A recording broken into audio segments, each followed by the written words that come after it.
Well, hey there, everybody, and happy National Chicken and Waffle Day. Believe it or not, welcome to yet another Ball Publishing webinar. I'm Chris Beatties, editor of Growertalks and Green Profit magazines and the newsletter Acres Online.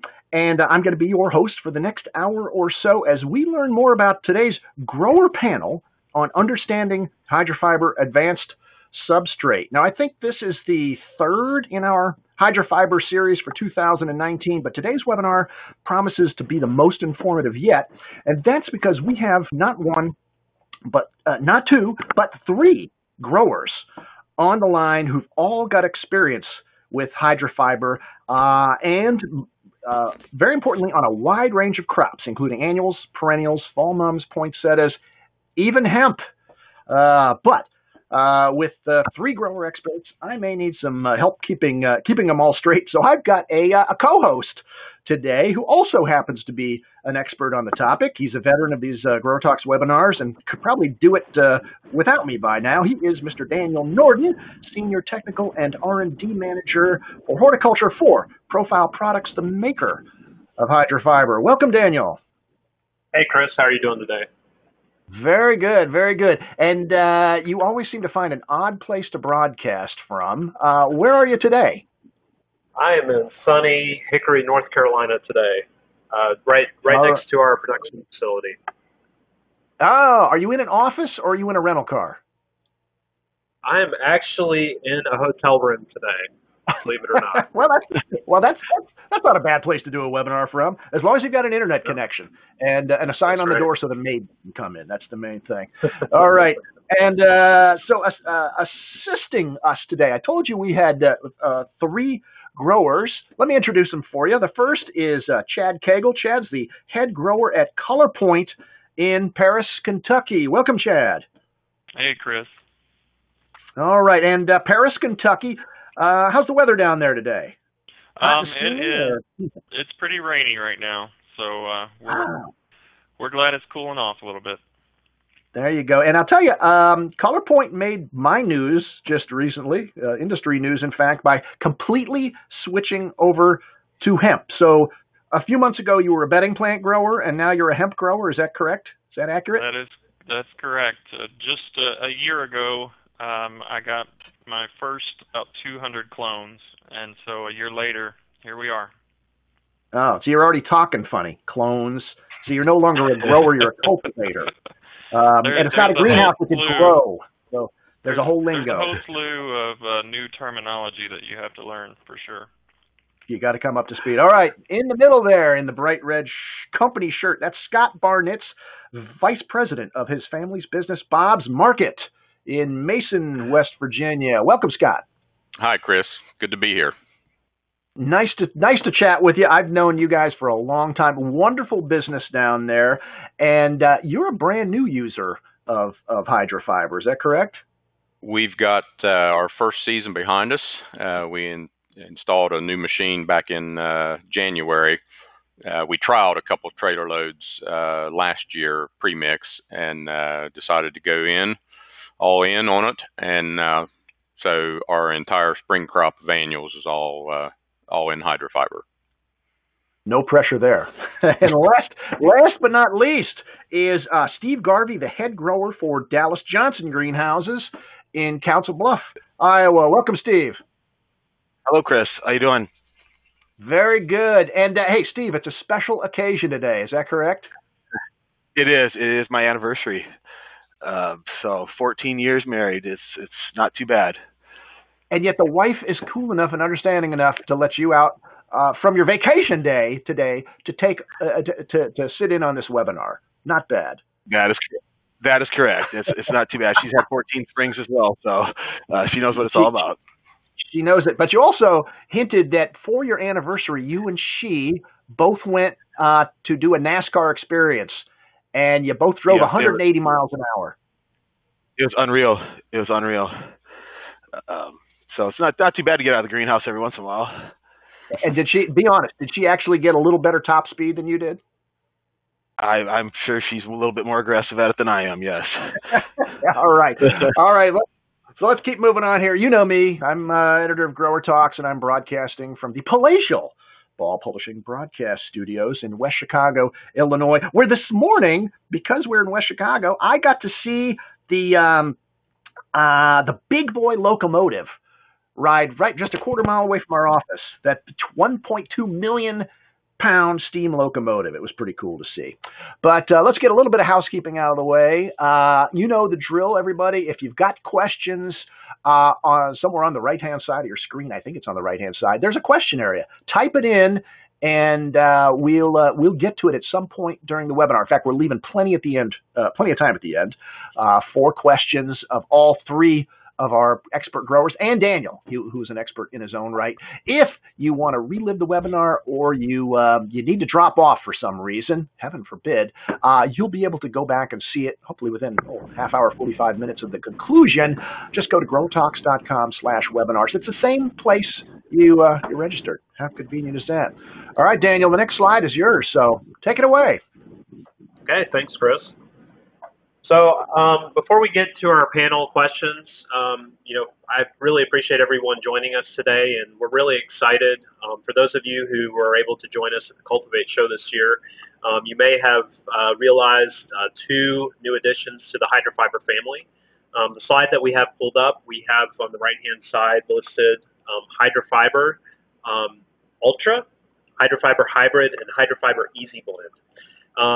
These names are probably not too familiar. Hydrofiber was launched 3 years ago, and that's the product that we've been selling in the marketplace since 2016. And it's got a new name now. And the product is the same formulation, the same process for how we make it, but it's now referred to as Hydrofiber Ultra. But the two new additions to the Hydrofiber family are Hybrid and Easy Blend, and I'd like to take a few minutes today before we get talking with our panel and asking them questions to provide everyone a little bit of an overview about these two products that we're really excited about. So within the Hydrofiber, all three products are made from the same species of southern yellow pine, specifically loblolly pine. All three products are thermally refined through our double disc refining process. I'll talk about that in a little bit. They're all 100% completely renewable. They're also made in North America, just outside of Charlotte, North Carolina. Very highly porous materials, all three of them. Relatively lightweight. And our Ultra product is OMRI listed. But coming in 2020, we will have OMRI listing status for both Hybrid and Easy Blend. So if you're an organic grower, we have options as well for you. Now, we want to welcome everyone to Conover, North Carolina. And for those of you who have maybe listened to one of our earlier webinars, you may be familiar with this image. But for those of you who are not, I just want to walk everyone kind of through the process of how we produce Hydrofiber. All of our chips and bark come in on bulk trucks. They get sized and graded. If you look in the lower right-hand corner of this image, you'll see two truck dumps there. They get screened, and after they get screened, they get piled in our chip yard. From there, we use a bucket loader to load some of these blue bins that are on the back of the plant, kind of towards the center of the image. And then we meter those chips and bark into our refining system. We use a double disc refining system, as well as a pressurized vessel and a what we call flash tube dryer. We're using heat, pressure, and steam at very high temperatures through this entire process to sterilize the wood chips and bark, and then also to soften the chips so that we can get very good separation of the bark particles and the wood chips. And then what we're also doing is we're helping to stabilize these products. From there, the final product gets dried to roughly 20 to 35% moisture content, depending on which product we're discussing. And then they get compressed into bales. And the bales for Hydrofiber Ultra would be 50-pound bales. And then Easy Blend will come in 40-pound bales. And then Hydrofiber Hybrid will come in compressed towers in Q1 of 2020. We get a lot of questions about, well, how does your thermally refined process differ from other wood technologies out there? And just to illustrate this, what we've done is we've taken wood fibers that have been produced under our thermally refined process, which is on the right-hand side, And then the image on the left would be what we call or refer to as atmospherically refined fibers. So both are produced using a double disc refining system. However, the main difference is that there's no digester on the fibers that are on the left-hand side of the image. And so, as you can tell, there's a lot more surface area on the fibers that are thermally refined. And this is a patented process where we are combining bark and wood chips to create these various different products. So just to review with everyone, some of the technical aspects of Hydrofiber Ultra, again, our original product. We offer 5 different grades, ranging from very fine to very coarse. And on this particular slide, we're looking at the chemical characteristics for Hydrofiber Ultra. Regardless of which of the 5 SKUs you use, the good news is that all 5 of them have the same chemical characteristics. So acidic pH of 4.5, the salts are very low, less than 0.2 millisiemens, and then it also ships pretty dry, about 20% moisture content, because, hey, you know, we don't want to be shipping moisture all the way around the earth. If we move on to our physical characteristics, we now have a table with the same 5 SKUs. Across the top, you'll see the header for the different sizes that we offer, and those sizes start at very fine from the left-hand side, and then you get progressively coarser as you move to the right-hand side of the table. You'll see that the total porosity, we mentioned at the very beginning of the webinar that we're approaching almost 100% total porosity for these products. And so the total porosity refers to the pores that are in all the Hydrofiber SKUs. So those pores would either be water-holding pores or air-filled pores. And so that's very unique, and that goes back to our thermally refined process that we have patented.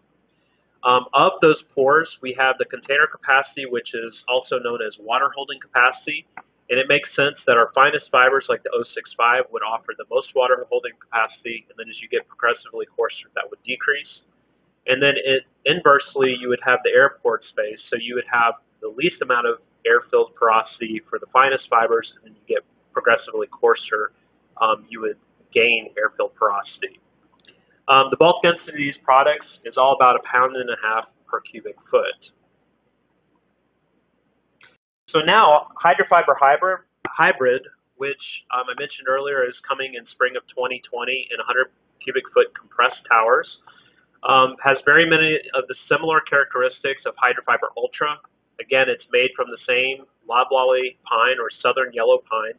It also can be used in the substrate to add airspace, which helps improve rooting. It's compressed. It's also made in our same factory in Hickory, North Carolina. And the one thing that's unique, and this came from feedback from growers all over the country, is that, hey, you know, we'd love to try fiber, but we're not quite sure we're ready to invest in a specialized piece of equipment.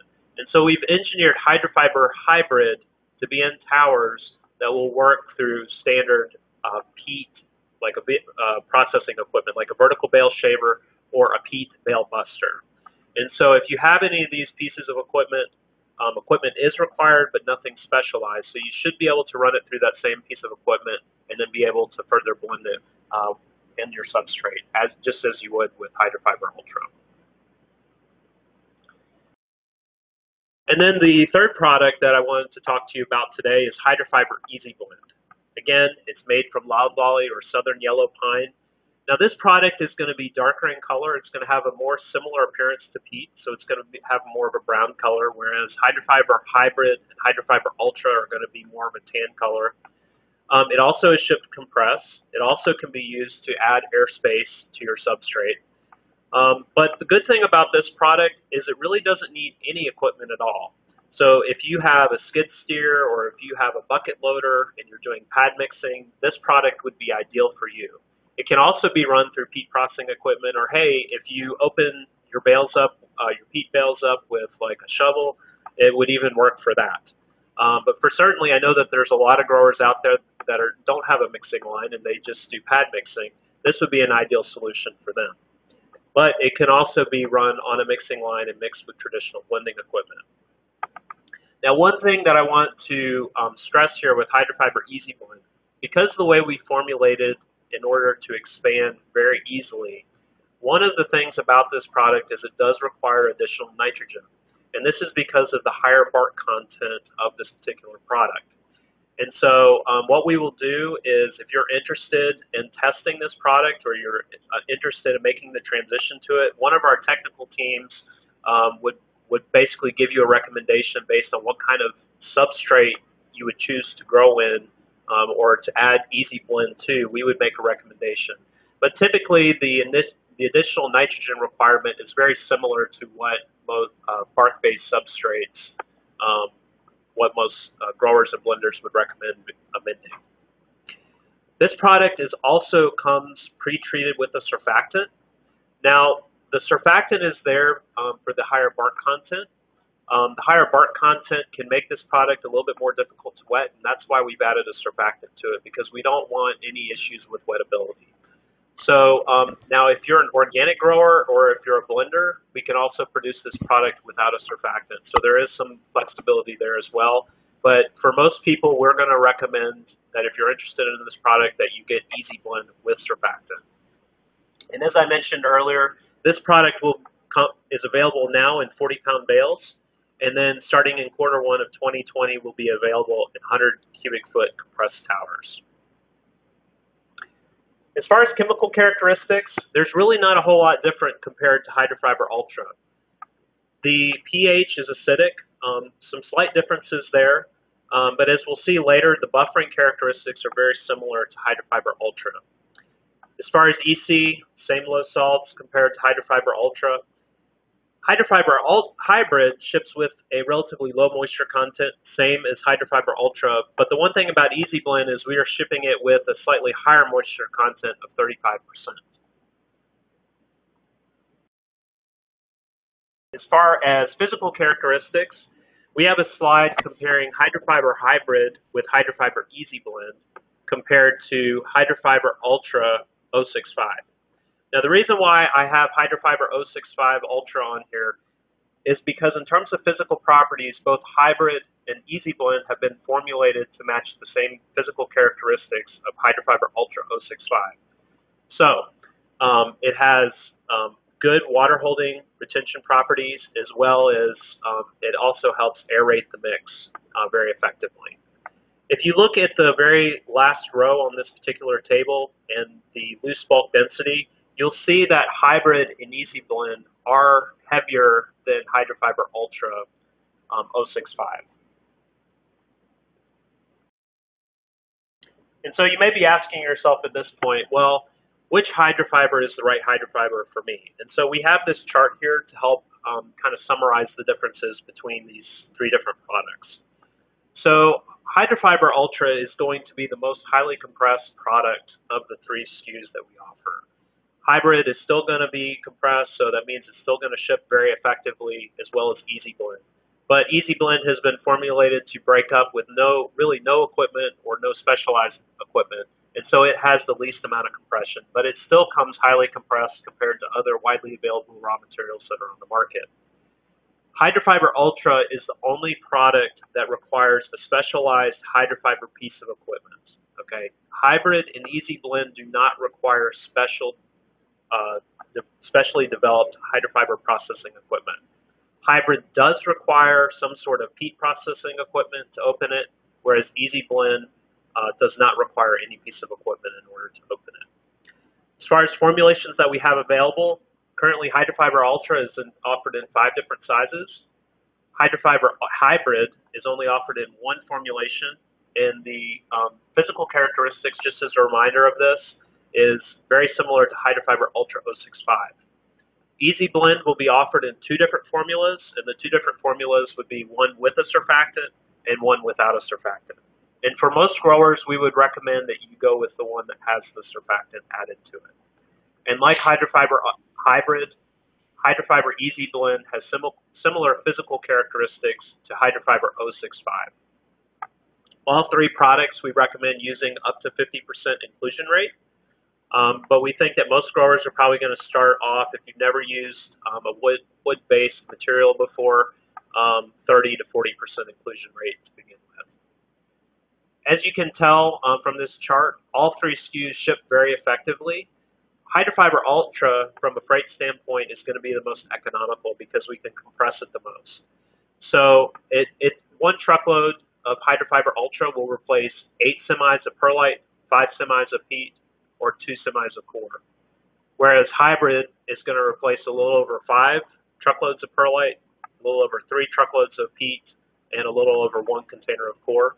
And then lastly, Hydrofiber Easy Blend is going to replace roughly about 3.5 truckloads of perlite, 2.25 truckloads, 2.25 truckloads of peat, and 1 truckload of core. As far as packaging sizes, Ultra is offered in 50-pound bales currently. Hybrid actually had mentioned that it will only be offered in towers, but Easy Blend will come in 40-pound bales.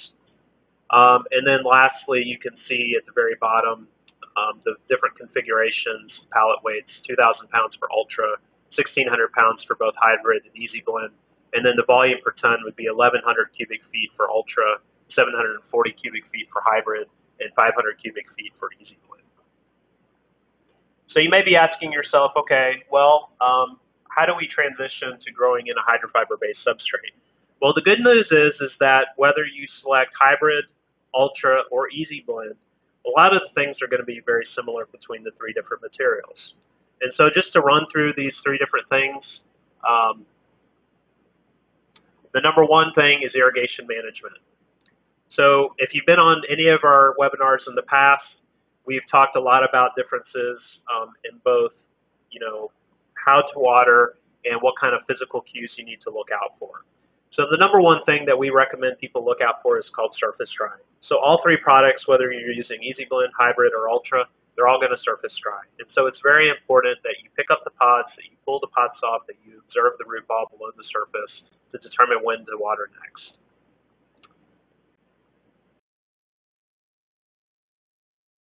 The next transition that we recommend is with regards to pH management. So all 3 products have slightly different pH values, as we saw from the spec slides. However, through all of our testing, we found that Easy Blend and Hybrid have similar pH buffering characteristics to Hydrofiber Ultra. And so our recommendation is the same whether you're using Ultra, Hybrid, or Easy Blend, in that for every 10% of peat that you replace with one of the Hydrofiber products, we would recommend that you reduce your lime rate by about 10%. Now, if you're doing a swap out of perlite at equal percentages to Hydrofiber, we would recommend no change in lime rate at all. And lastly, the third important thing that we like to touch on when making the switch to any Hydrofiber product is achieving proper fill. So because Hydrofiber is very fluffy in nature, it likes to form a matrix-like substrate. This is what helps provide some of the unique physical characteristics that are highly desirable among growers. But when it comes to filling, this can create voids and gaps when you go to fill those pots and cell trays. So in general, 4-inch pots and larger are relatively easy to fill with minimal changes to your pot filling equipment. And we can certainly help make recommendations on how to adjust your pot filling equipment to help compensate for these changes. Things like cell packs like 1006 trays and smaller require some machine adjustments, and again, we can help make some recommendations there. And for any of these products, we definitely recommend considering adding one of our Hydrofiber soil conditioners to your pot filling equipment. This is something that works with pretty much any brand of hopper on top pot filler like Agronomics or Bolton Lawson or pack machines, and it's relatively economical, and it also helps with the flow of the Hydrofiber coming out of the hoppers and helps fill those small pots and packs. Lastly, as we talk about these products, I just want to share some pictures that we've gathered from the field. Fortunately, a lot of growers are saying the same things and reporting the same things using Easy Blend as they are compared to their current growing mix. And so whether you're growing mums, and here's another shot of mums that were grown in a 50-50 mix. These young plants were, the photo was taken 1 week after planting. So you can see it's already rooting out to the side there. This is a grower in the Midwest who was doing some brassica as well as some mixed containers. They did a 70-30 peat easy blend mix.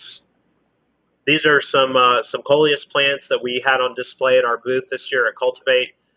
Peat light mix on the left-hand side versus the 50-50 peat easy blend substrate. You can see we're getting excellent rooting on the plants on the right. And then just to kind of whet everybody's appetite, we started doing some field trials last fall with poinsettias and mums. And I want to start off showing, since many of you are starting to start your poinsettia program and are well into your mum program, share some pictures with you. Now, keep in mind, a lot of these trials, we actually really wanted to push the envelope and see what's going to be the future of substrates potentially. And so we wanted to see if we can really push the envelope and push the inclusion rate up very high and what kind of changes need to be made. And while right now we recommend people work with our existing products up to 50% of the mix, we wanted to see what was possible if we grew in like up to 80% hydrofiber in the substrate. So in this image, the two poinsettias on the right-hand side of the slide were grown in 80% total hydrofiber, so 40% ultra and 40% easy blend. So you can see very comparable results. Now these poinsettias here, the same mix is on the right-hand side. Basically, again, 40% hydrofiber ultra, 40% hydrofiber easy blend. And then we had some mum trials that, actually this image here was taken from the trials that Chad Cagle did for us last fall with mums. And lastly, we have another image. This also came from their greenhouse at Colorpoint. And Chad, since I got you on the phone, what were your thoughts? Well, you're making me think, because this was a year ago, so a lot's happened within that year. But with just as you said earlier, just adding a little bit more nitrogen was definitely something we noticed right away. So what happened here is we direct stuck these right out in the greenhouse, and we grew them with our regular production because we just wanted to get a good trial side by side to what we're normally doing. The growth rate was a little bit slower, so that little bit of adding that nitrogen, it just made them come right out. And actually, we ended up PGRing them later, so I almost wish I didn't do that. But we did notice a little bit more root development, I feel, on the Easy Blend. We, of course, want to do more trials and see how it went, but we put it right in, and it did what we wanted it to do for sure. Thanks, Chad. Appreciate it. So, that concludes the information session on our new products, Hydrofiber Hybrid and Hydrofiber Easy Blend. And now I'd like to bring back today's panelists. As Chris had introduced everyone to earlier, we just to review, we have Chad Cagle of Colorpoint Greenhouses, who's the head grower. We also have Scott Barnitz, who's the vice president at Bob's Market and Greenhouses. We have Steve Garvey from Dallas Johnson Greenhouses with us today, who's the head grower there, and then myself, Daniel Norden. And, before we get started, I'd just like to have each of you kind of introduce yourself.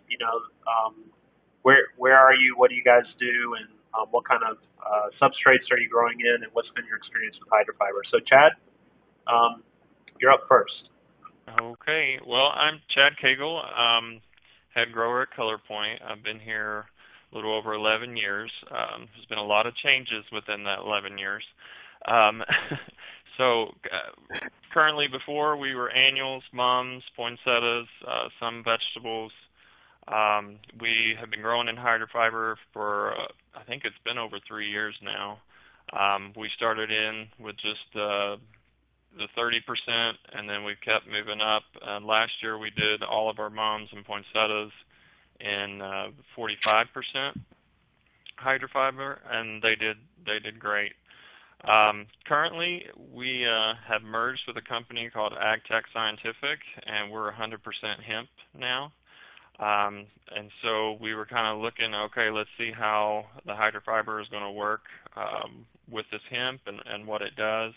We've been growing hemp a little over a year, and it's reacted about the same as everything else. So There's no huge changes that we've done. We're going to look, probably the majority of changes was actually in the propagation.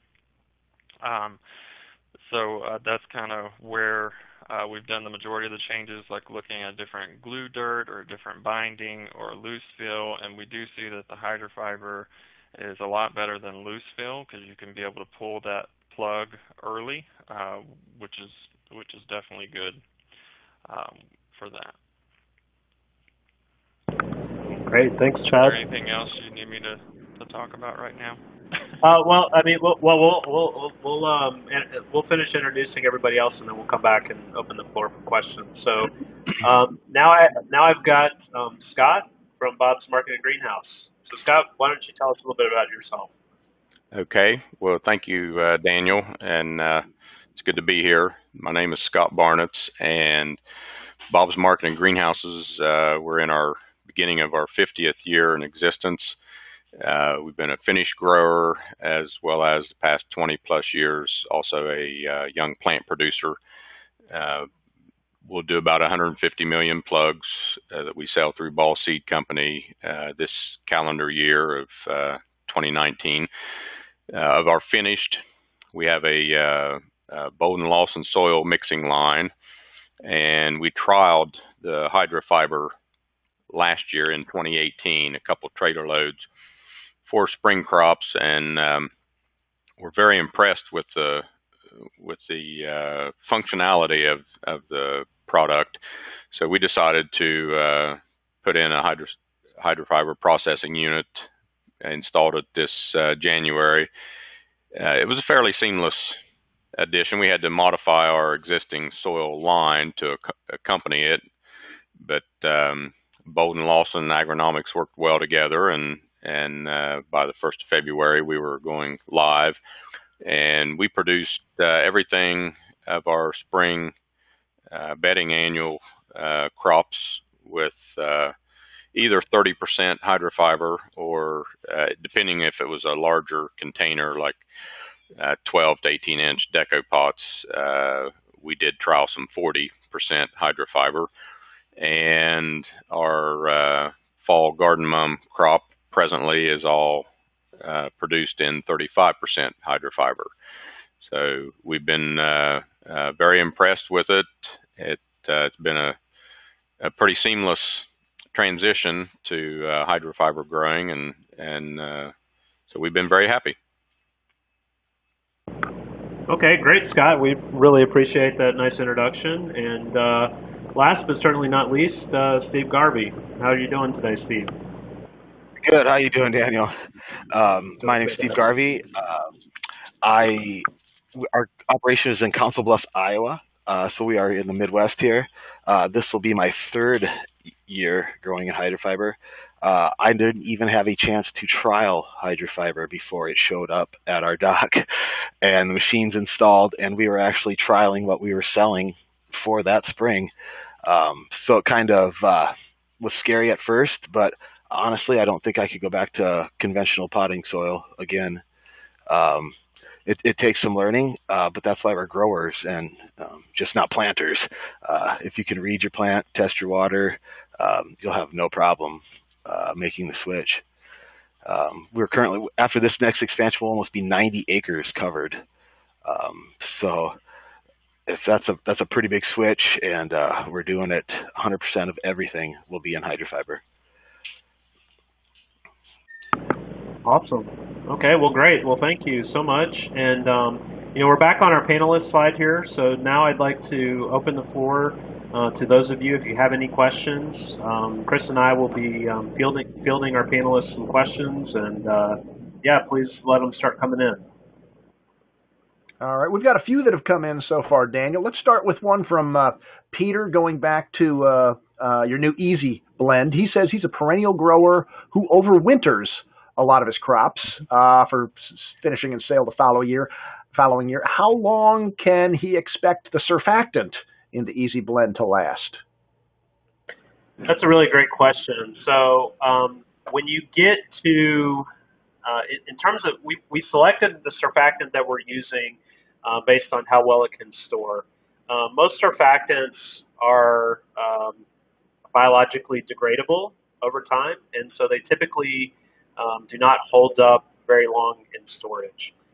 Usually by about 6 months, they start to break down. But the chemistry that we've selected and that we're using is supposed to hold up longer than most of the other chemistries that are on the market. The storage is supposed to be up to a year. Now, as far as production, because you have plants and you have microbes active in the substrate, it may not quite last that long, but we know that in storage that it should last for up to a year. But once you start growing into it, it's probably going to not quite be a year in length. But the thing is that the surfactant that we're applying to the Hydrofiber Easy Blend, we still recommend adding some supplemental surfactant to the substrate. So the surfactant that we're adding to the Easy Blend is just enough for the Easy Blend itself. In other words, the Easy Blend is not like a surfactant carrier for the entire substrate, if that makes sense. We do overwinter our perennials. No. Go ahead. Okay. So it's fun. We overwinter all of our perennials here in the Midwest with Hydrofiber. We do add a wetting agent up front, but there's no problem. Once you want to wake them up, and add heat and go. It's pretty seamless. But you haven't done it with the Easy yet, have you? I have not done it with the. We are the ultra growers. That's all we use is ultra. All right. We've got a question from Freedom. That's a great name. And this is for any of you growers who want to weigh in. Do you notice any more bug pressures, fungus gnats, for instance, in any of their Hydrofiber mixes? Talk about that. I wouldn't say that, Steve. I wouldn't say that I've noticed any more. But, whenever you're direct sticking or propagating, you're always going to have that pressure of fungus gnats or even thrip larvae or whatever. But I haven't noticed any more, to be honest with you. It's just part of good environmental practices. So this is Scott. Okay. No less and no more. Yeah. Go ahead, Scott. We actually experienced, I think, a little less this year. Most of our growers on the finished side felt that once they got the initial watering, good thorough watering in, and the plant began rooting, they were seeing a more consistent, frequent dry down period, and the top of the soil was drying, obviously more rapidly. So it's like the larva didn't have a place to live that was as good as it used to be. So we felt like we actually had fewer fungus gnats. Interesting. On the same topic, how about algae? Again, it kind of goes towards, if you're in propagation where you're the most, the wet, that's where you're going to see most of that.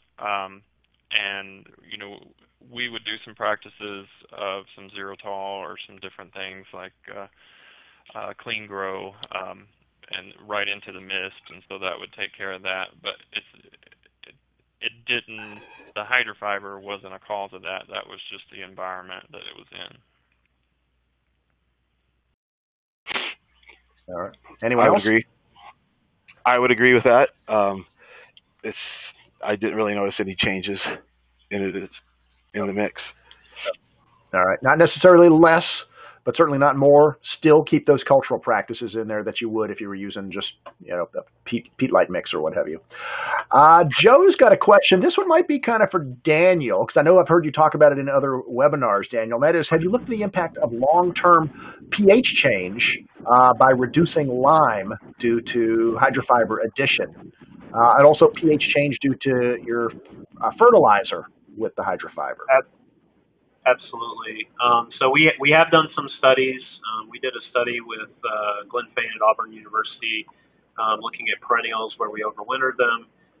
So we evaluated pH in that particular study, and we've also done a lot of, particularly as we started investigating, how high can we go to inclusion rates of Hydrofiber. I mentioned earlier that the buffering capacity of Hydrofiber is quite low, even though it has an acidic pH, so it requires very, very little lime, especially when you go up to 80 to 100%, let's say. so the challenge becomes is you have to increase your pH buffering in the substrate.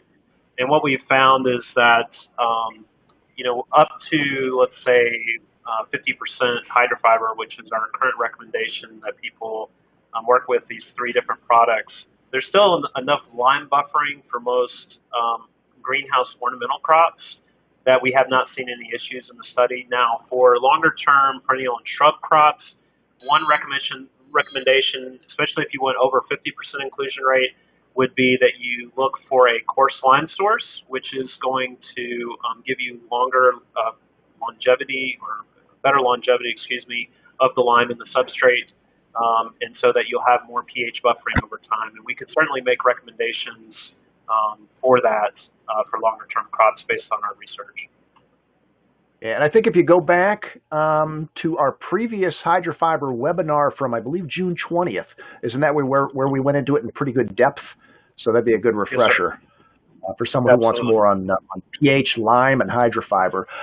Eric wants to know which of the 3 mixes, Ultra, Hybrid, or Easy Blend, has the greatest / longest water holding capacity? Yeah, so technically I would say it's going to be Ultra 065. It's just going to have just a little bit, but the thing is all 3 of them are going to be very similar because the particle size for how we formulated those, Ultra 065, Hybrid, and Easy Blend is virtually the same. So there's really not going to be a functional difference for the grower, in terms of what you're seeing in the greenhouse between the 3 different products. So I would say either 065, Hybrid, or Easy Blend.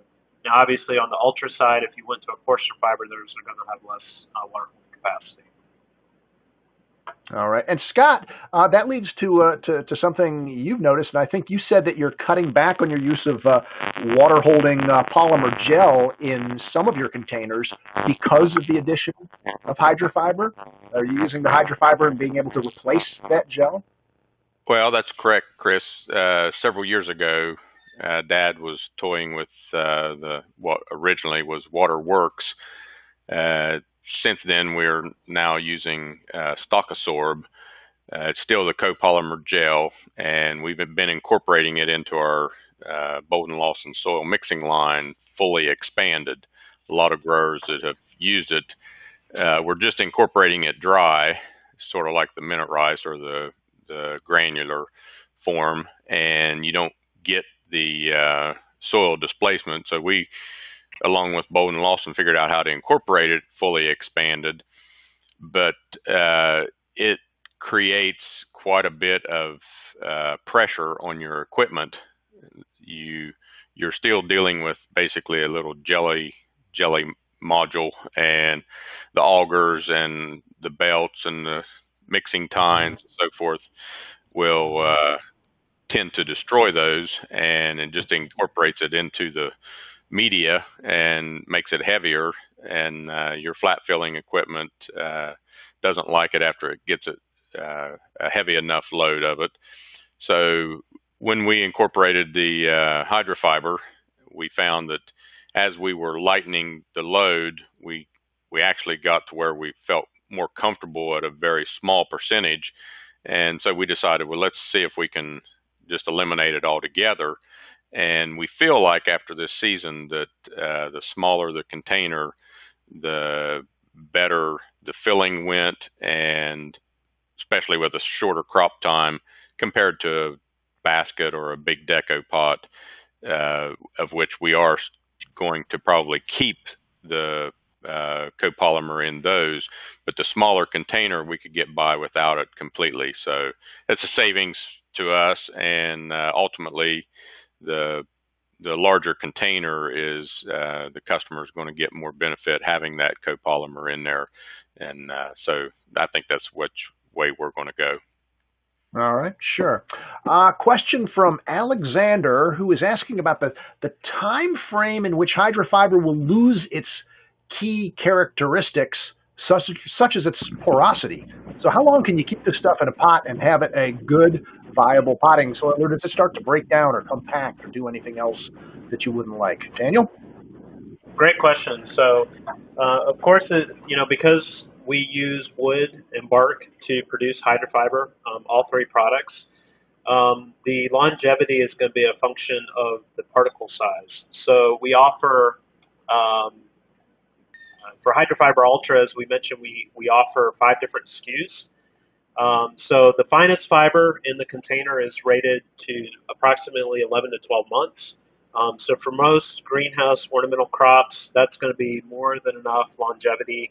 However, if you are growing longer-term crops for, let's say, 2.5 to 3 years, we would recommend either the Hydrofiber 365 or Hydrofiber 510. And that's all based on fiber geometry, fiber thickness, and that's why within Ultra we have those different SKUs. All right. Joe is asking, so what soil aggregates are you substituting out if you're putting hydrofiber in? Good basic question. Yeah, that's a great question. So when we start working with growers, I mean, we really try to get an understanding for what their current soil and media program looks like. Most growers want to, improve the quality of their mix. Typically, they want to add shelf life or add some airspace to the mix. We really sit down with them and we try to find out what their objectives are. In most instances, most growers are looking to replace perlite with hydrofiber in the growing mix. Some growers, like for example, Chad had mentioned last year, they were in a 55-45 mix of peat and hydrofiber. And so basically they started out removing the perlite, and then they then from there reduced their peat moss even further. But again, a lot of growers are finding a lot of different ways to use hydrofiber in their mix, whether they're replacing perlite or vermiculite or core or peat. All right. Anybody else want to comment on how you what you replaced? This is Steve. We replaced perlite, and we also replaced pine bark. For the people used to use pine bark for a little bit of ballast, but also for porosity. I mean, we use good old Canadian peat, hydrofiber, and a wetting agent, lime, and that's it. All right. We don't even add starch. Yeah, this is Chad.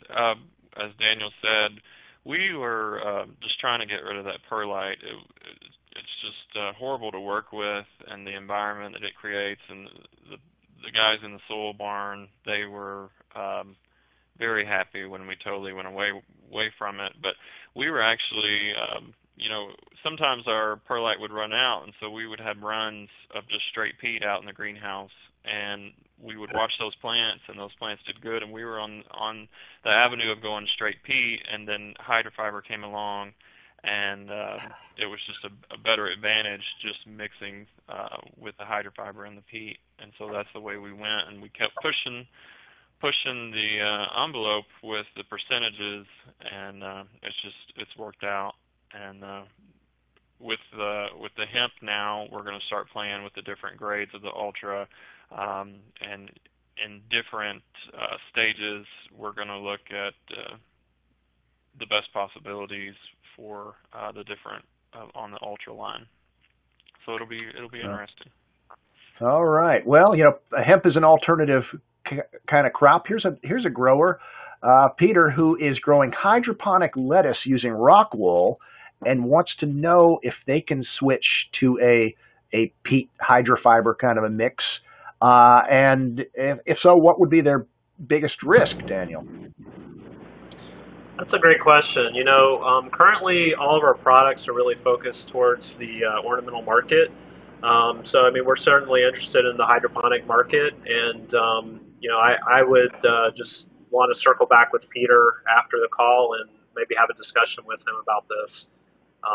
But to be honest, we just don't really have a ton of experience with hydroponics at this time. Right, but you might be able to get into some trials now, right? So Peter, stick on, because we will be sharing everybody's email addresses at the end, and you can communicate with Daniel as well. Let's see. Gail is curious about changes to be made to flat fillers to fill plug trays or any container smaller than 4-inch. What about hydrofiber and anything smaller than 4-inch, especially down to a plug tray? Maybe not? Well, Well, I'll let the guys comment if they would like, but in general, our recommendation is that anything above like a 105 is going to be doable, but it's certainly going to require some tweaking. So if you do a 105 or a 72, we've certainly seen a number of growers that have done that and been successful. The main things are that you have to tweak your flow out of the hopper, and then how the substrate is getting compacted into the cells. And the compaction process is really kind of a balancing act, because on one hand you want to make sure that you eliminate those voids, but on the other hand you don't want to over compact it, because that is going to remove the airspace. So too much compaction is not necessarily a good thing. So our technical reps that are in the field, they're certainly trained to help explain based on your equipment that you have on site, and we can, if you're doing some trial samples, we can certainly make some recommendations based on your specific machine. I also mentioned the HydraFiber conditioner, soil conditioner, which is an add-on that you can that works with most pot fillers that are out there, and that we believe makes a huge difference in terms of helping fill the containers. But if Chad, Scott, or Steve have any additional thoughts, since they work with us every day, and we'd be certainly feel free to add your opinions, guys. Yeah, this is Steve. We do about 2 million 1006 flats a year, and to be honest with you, it was hard for that first week or two to try to get your fill right, tweaking your planting lines. We run 7 planting lines at all times. It does take a little bit of tweaking, but once you tweak it and get it where you need to be and become comfortable with how you need to, slightly overfill, it was really, you'd be surprised how fast those little plugs roll root and take off, because you have so much airspace in there. So yeah, it does take a little tweaking, but once you do, it's not too bad. Scott, have you considered it for your plug production, 150 million a year? Well, we've just talked about it in passing, but I will reiterate what Steve had just mentioned. Our biggest challenge getting started was in the smaller containers, in the flats, bedding flats, and we have, like I said earlier, the Bowden Lawson soil system and the 131 flat fillers. We've always thought, were great, but we did have to adjust so that we would slightly overfill. So because the mix is so fluffy, we were used to brushing off everything clean, and we just couldn't do that because everything was settling so much. So we would leave a little bit extra on top, and it worked out perfect for us, and we couldn't be happier. Yep. All right. Roger. Hey, Roger, how are you, my friend? Growertalks columnist out there. He wants to know how your watering practices changed. Well, this is Steve. I'll go first. What we were talking about earlier was our first ship date for spring is the middle of January, if you can believe that. So we have to have finished stuff ready. So growing in the Midwest does have challenges. So you do have to kind of alter your watering practices early in the season so that you're not flooding, you're not swamping things, is what I tell the growers here. But that's part of growing. Even if you use conventional mix, not every mix is the same year to year. But once you get into the heat of the battle, once things start rooting out, I saw no difference. It's pretty seamless. Just for me at the beginning of the season, growing some of those harder crops like calibrachoas and stuff that are a little bit more sensitive, you do have to be a little bit more careful. But fiber growers, you just have to watch it. Right. Anybody else? Irrigation practices with HydraFiber. Which I think from all the webinars I've done, it is one of the most challenging aspects along with nutrition, right, Daniel? Yeah, absolutely. Yeah. No, in general, anytime you make a change in your growing media, I think water management is one of the things that, growers need to take a hard look at. But Chad, I think I heard you were getting ready to say something. Yeah, just with the watering, we're overhead boom and we have drip tape and we also flood, but we did not see a huge difference. I think the biggest change for our growers was just the look after it's been watered and when it dries. So it does have a different look than conventional substrates, and it will look dry. And so a lot of us had to go and just kind of pick some pots up until we learned what the look was and when we needed to water. But as far as how we watered, I'm not seeing a huge difference. It's just the look of the pot and the color of the soil was the biggest difference. All right, Chad, while we have you, Alexander has a question specifically for you. What is the ratio of the media that you're using for your hemp, percentage of peat, hydrofiber, et cetera? Yeah. For we kind of do a couple of different things here. We have stock production, and then we have liner production that we ship to the farmers, and then we have indoor flowering. So that's kind of the different stages I was speaking about earlier about trialing some different SKUs of the Ultra. Right now we're doing a glue dirt in our plugs. We're going to go to a hydrofiber peat mix. We're going to try to find the best one there. In our indoor growing in our stock, right now we're at 40% hydrofiber and 60% peat. All right, very good. And hey, for everybody listening in, I just want you to know I'm going right down the list of questions, getting pretty much every one unless it was redundant or I think it got answered. So stick on. We'll get to your question here. Patrick wants to know, have there been any studies on the cation exchange capacity of hydrofiber in comparison to the other components? I'm sure there have been, Daniel. Yeah, we've done some testing ourselves. Cation exchange. The thing is it's very low. I mean, it's not like perlite, which has a cation exchange of 0, but it is on a volumetric basis. It's less than 10 milliequivalents per liter. Compared to peat, it's well over 100 milliequivalents per liter. So, yeah, it's definitely much lower. And I spoke to earlier on the question about pH and the buffering ability of our hydrofiber products is that even though it's acidic in nature, it has very little buffering, and a lot of that is due to the very low cation exchange capacity of our hydrofiber products. All right.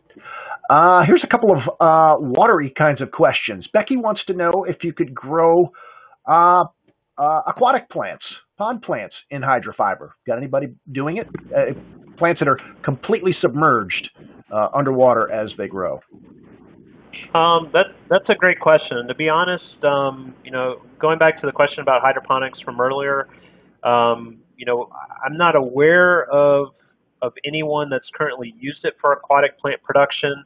However, one thing that is kind of interesting that's been kind of an anecdotal observation from several of our grower customers as well as some university researchers that we've worked with is that the fibers do want to adhere to one another. And so they do have a high affinity in reattaching and conjoining back together. So, it might be something worth trying out. It might hold up as opposed to something like 100% peat or peat perlite substrate, which when it gets wet, if it's not in some type of form or something like that, it may have a tendency to fall apart or particles settle out. But to be honest, don't really have any experience, but we think it's certainly something worth trying out. Okay, another one we need to test. Different question, but also about water. We have a 100% return water system, so a hydroponic recycling system, I guess. What would be the effect of fiber in the filter system? Do you notice fibers coming out of the pots? Some of you guys, Chad, I think you're using flood floors. Yeah, we have to have a pretty good filter system because we're all 100% recyclable as well. But this is not like a hydrofiber thing. This is just any type of soil. This filter is needed. So we kind of go through a fish filter and recycle it that way. but we can definitely tell when that fish filter has been compromised within an hour or so. All right. So if you're doing good filtration, you don't have to worry about hydrofiber clogging your filters more than anything else would, but you still need to maintain them. Correct. All right. Here's a question, getting right down to the nuts and bolts of things, from Trevor. What was the biggest motivation for making the move to hydrofiber? And this is for each of you.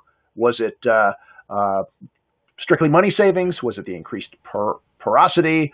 The fact that it's a sustainable resource? Something else? Chad, why don't we start with you? Well, we kind of just started looking at the overall process and seeing where we could cut back, because we all kind of know the margins and what we get for what we do. So anything that we can reduce or cut out that's not needed, that's what we all try to do. So I mentioned earlier, we looked at just removing the perlite altogether, going straight peat. We were heading that way. And then Jennifer kind of showed up, and we said, okay, let's look at this. It's not only money savings, but it's storage savings. You saw the slide that Daniel put up with the semi reduction rate. The storage rate is definitely a big benefit. Where we used to have soil barn, we now have offices. So I think Jennifer jokes and says it's the hydrofiber wing. But you look at every little thing like that, and storage adds up, freight adds up, and then it was just a smart move that we went with. As far as growing or benefits of the growing, I haven't done any huge science with it, but as far as us changing any growing habits or fertilizer or pesticides, none of that has changed. We're still growing the exact same way. I think we can always improve our growing practices, but as far as that, everything is pretty much the same, and it's been a pretty seamless transition. All right, Scott, how about you? Motivation for making the switch? And you switched 100%, you said. We did. We did. We were first sold on the prospects of it being a savings, just like Chad had mentioned, and all of the number crunching certainly bore that out. Not to mention getting rid of the perlite, which we despised, but we didn't want to just do that and then have a crop that was less desirable. So through our testing, we felt like we had advantages, or it had advantages to improving our overall quality, and we feel that was exactly the case. So it was a win-win for us. We felt our quality improved this year. Roots in the substrate was just phenomenal, and quicker turn. We felt that we were shaving some days off of a lot of our crops. So bottom line, it looked to save us money, and it does, but it also, more importantly, improved the quality of our product. All right, excellent. Steve, how about you and your 80 acres of crop? One was to be more sustainable. Perlite's man-made. If you had to work in the potting barn all day, you would not like perlite either. I did that when I was young. But also the savings that we got from just the transportation alone was multiple. It's a good savings, let's put it that way. But the sustainability, I mean, that's the way the industry is going, and you either evolve or you don't. And so we took the first steps. All right, very good. Chad, here's a question for you. Back to hemp and fertilizer. Are you using a control release? Are you fertigating with a liquid, or doing a combination of the two? We are basically doing the same thing that we were doing before. I've done a lot of trials with kind of a lot of information that's out there about hemp and what you need to do, and I basically had to to sift through a lot of misinformation about what's going on, but it is a plant, and it's not too different than what we normally do. So right now we're just doing our basic CLF of our fertilizer, and we're at about 100 and 120 part. So nothing big, nothing strange, and everything is performing great. Okay. Another irrigation question. How would you change your watering practices on 6-pack annuals based upon the way the surface wants to dry? This person, Jackie, overhead waters by hand now. So a little more detail on that. Well, this is Scott. The one suggestion that I might make is, Chad had mentioned it earlier, the surface dries quickly, and what my recommendation would be is to, instead of just going on that appearance alone, pick the container up and realize what it feels like. It can look like it's dry. The plant's not stressing or showing any stress. You pick it up and you realize that there's more moisture in that than you thought there was when you just looked at it. So our growers, especially in the early part of the crop, had to take their foot off the gas, so to speak, in terms of the water management, and put their foot on the gas as the plant sized and got older. So that would be my recommendation. All right. We'll grab a couple more questions here, but then we're going to have to wrap up. We're a few minutes over, but that's okay. People are hanging on. Reza wants to know any shrinkage if you go to a higher percentage of hydrofiber within the container, I guess, as it dries out. Daniel? So as far as shrinkage goes, the only shrinkage, and this is something we do as we consult with our growers and blenders for the first time, is because we have a very lightweight, fluffy material, anytime you combine it with other materials, you get differences in yield. So, for example, in 1 + 1 when it comes to substrates does not equal 2. Sometimes it may equal 1.5, it may equal 1.75. The point is that when you take something that is only 1.5 pounds per cubic foot in the case of Hydrofiber Ultra, you combine it with something that's 10 pounds per cubic foot in the case of peat moss, there's going to be some yield loss when you combine the two raw materials together.